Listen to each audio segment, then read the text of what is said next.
கீதா வணக்கம். நடிகர் விஜய் தமிழக வெற்றி கழகம் என்ற கட்சி தொடங்கிய பிறகு அவருடைய செயல்பாடுகள் என்பது அரசியல் வட்டாரத்தில் மிகவும் உன்னிப்பாக கண்காணிக்கப்பட்டு வருவதாக இருக்கின்றது. அரசியல் தொடர்பாக அவர் செய்யக்கூடிய செயல்பாடுகள் என்ன என்பது பற்றி அவருடைய தொண்டர்கள் தொடர்ந்து பின்தொடர்வதாக அவருடைய செயல்பாடுகள் என்பது பார்க்கப்பட்டு வரக்கூடிய சூழ்நிலையில் எல்லோருக்குமான தலைவர் அம்பேத்கர் என்ற நூல் வெளியீட்டு விழா என்பது நடைபெற்ற அந்த விழா தொடங்கி இருக்கின்றது. அந்த விழா சென்னை நந்தம்பாக்கத்தில் நடைபெற்று வரக்கூடிய நிலையில் இந்த நூல் வெளியீட்டு விழாவில் நடிகரும் தமிழக வெற்றி கழகத்தினுடைய தலைவருமான விஜய் கலந்து கொண்டு அந்த நிகழ்ச்சியில் உரையாற்ற இருக்கிறார். இதன் காரணமாக இந்த நிகழ்ச்சி என்பது கூடுதல் முக்கியத்துவம் பெற்ற ஒன்றாக பார்க்கப்படுகிறது.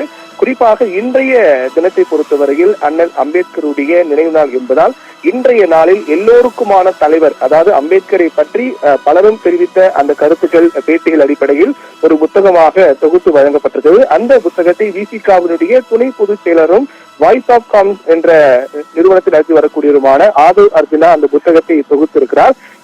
அந்த புத்தக வெளியீட்டு விழா தான் தற்போது அதுக்கான நிகழ்ச்சி என்பது தொடங்கியிருக்கிறது. சென்னை நந்தம்பாக்கத்தில் நிகழ்ச்சி என்பது தொடங்கியிருக்கிறது. இந்த நிகழ்ச்சிக்கு அம்பேத்கர் புத்தகம் வெளியீட்டு விழா என்ற ஒரு சிறப்பு இருந்தாலும் கூட கூடுதல் சிறப்பாக பார்க்கப்படக்கூடியதான் தமிழக வெற்றி கழக தலைவர் விஜய் கலந்து கொள்ளக்கூடிய அந்த நிகழ்ச்சி என்பதால் இதில் கூடுதல் முக்கியத்துவம் பெற்று இந்த விழா பார்க்கப்படுகிறது. இதையடுத்து இந்த விழாவில் இந்த நூல் வெளியீட்டு நிகழ்வு பொறுத்தவரையில் இந்த நூல் வெளியீட்டு விழாவில் எல்லோருக்குமான தலைவர் அம்பேத்கர் என்ற நூலை அம்பேத்கருடைய பேரன் ஆனந்த் டுமெல்டே வெளியிட்டு அதை ஓய்வு பெற்ற நீதியரசர் சந்துரு பெற்றுக் கொள்கிறார். இதையடுத்து இந்த விழாவில் விஜயுடைய உரை என்பது மிகுந்த முக்கியத்துவம் வாய்ந்த ஒன்றும் எதிர்பார்க்கப்படக்கூடிய ஒன்றாக பார்க்கப்படுகிறது. என்றால் தமிழக வெற்றி கழகம் என்ற கட்சியை தொடங்கி அதற்கு பிறகு ஒரு இடைவெளி விட்டு அதற்கு பிறகு கட்சியினுடைய கொடி அறிமுகம் செய்து வைத்தார். அதற்கு பிறகு இடைவெளி விட்டு அந்த கட்சியினுடைய அதில் இருக்கக்கூடிய நிறங்கள் தொடர்பாகவும் அதே போன்று தமிழக வெற்றி கழகத்தினுடைய கொள்கை என்ன, செயல் திட்டங்கள் என்ன உள்ளிட்ட பல்வேறு விடயங்கள் தொடர்பாகவும் ஒரு சிறிய இடைவெளி விட்டு அதற்கு பிறகு அதை தெரிவித்தார்.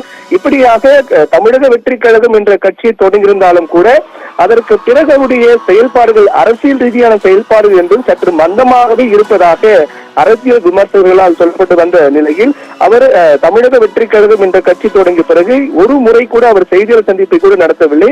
இதன் காரணமாக நடிகர் விஜய் தற்போது ஒரு திரைப்படம் நடித்து வரக்கூடிய நிலையில் அது முடிந்த பிறகு அவர் முழு நேரமாக அரசியல் பணியில் இறங்குவார் என்று அவர் தரப்பில் தெரிவிக்கப்பட்டிருக்கிறது.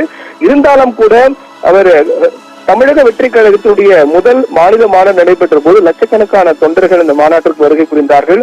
அப்போது கட்சியினுடைய கொள்கை என்ன, செயல் திட்டம் என்ன, அவருடைய தொலைநோக்கு சிந்தனை என்ன உள்ளிட்ட பல்வேறு விடயங்களில் நடிகர் விஜய் அந்த மாநாட்டில் தெரிவித்திருந்தார். அதே போன்று வருகின்ற 2026 சட்டமன்ற தேர்தல் தான் தங்கள் இலக்கு என்றும் அதுவரை தொடர்ந்து தொண்டர்கள் அந்த கட்சியுடைய வளர்ச்சி பணிக்காக பாடுபட வேண்டும் என்றெல்லாம் பல்வேறு விடயங்கள் பேசியிருந்தார். இது தமிழக அரசியல் வரலாற்றில் தமிழக அரசியலை பொறுத்தவரையில் மிகுந்த முக்கியத்துவம் வாய்ந்த ஒரு நிகழ்வாக தான் பார்க்கப்பட்டது. இருந்தாலும் கூட அதை தொடர்ந்து அவர் எந்த ஒரு செய்தியாளர் சந்திப்போ உள்ளிட்ட எந்த ஒரு நிகழ்வு நடத்தாமல் இருந்தார். அதற்கு பிறகு இந்த புத்தக வெளியீட்டு விழாவில் நடிகர் விஜய் கலந்து கொள்வார் என்று அறிவிக்கப்பட்ட உடனேயே அது மிகுந்த முக்கியத்துவம் வாய்ந்த ஒன்றாக தான் பார்க்கப்பட்டது. அதே போன்று எல்லோருக்குமான தலைவர் அம்பேத்கர் என்ற புத்தக வெளியீட்டு விழாவில் நடிகர் விஜய் கலந்து கொள்ளக்கூடிய அதே நிலையில் விசிகாவுடைய தலைவர் தொல் திருமாவளவனும் கலந்து கொள்கிறார் என்றெல்லாம் பேசப்பட்டது என்ற செய்திகள்லாம் வெளியாகின.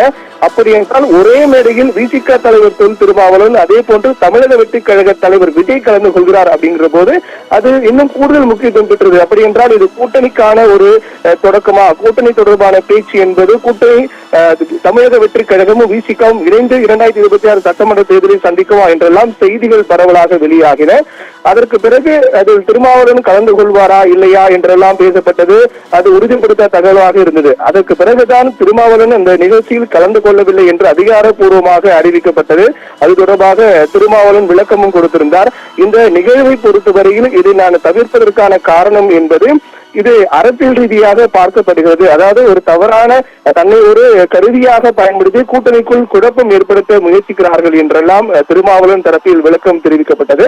அந்த காரணத்தால் தான் இந்த நிகழ்ச்சியில் நூல் வெளியீட்டு விழாவில் தான் கலந்து கொள்ளவில்லை என்றும் மற்றபடி இந்த நிகழ்ச்சி என்பது வெற்றி அடைய வேண்டும் என்று வாழ்த்துவதாக விசிக தலைவர் தொல் திருமாவளவன் தெரிவித்திருந்தார். அதையொட்டிதான் மிகுந்த எதிர்பார்ப்பு ஏற்படுத்தியிருக்கூடிய நிகழ்வாக இந்த நிகழ்வு பார்க்கப்பட்டிருக்கிறது. அந்த நிகழ்வு என்பது தொடங்கி இருக்கிறது. இந்த நிகழ்ச்சியில் நடிகர் விஜய் உரையாற்றும் போது அரசியல் ரீதியாக அவர் பேசக்கூடிய பேச்சு, அதாவது எல்லோருக்குமான தலைவர் அம்பேத்கர் என்ற நூலை பற்றியும் அதை தாண்டி அவர் பேசக்கூடிய அரசியல் ரீதியான பேச்சு என்பது எதை பற்றி பேச போகிறார், என்ன எதை அவர் முன்னிலைப்படுத்த போகிறார், எதை பற்றி பேச போகிறார் என்றெல்லாம் ஒரு பெரிய எதிர்பார்ப்பை ஏற்படுத்தி இருக்கிறது.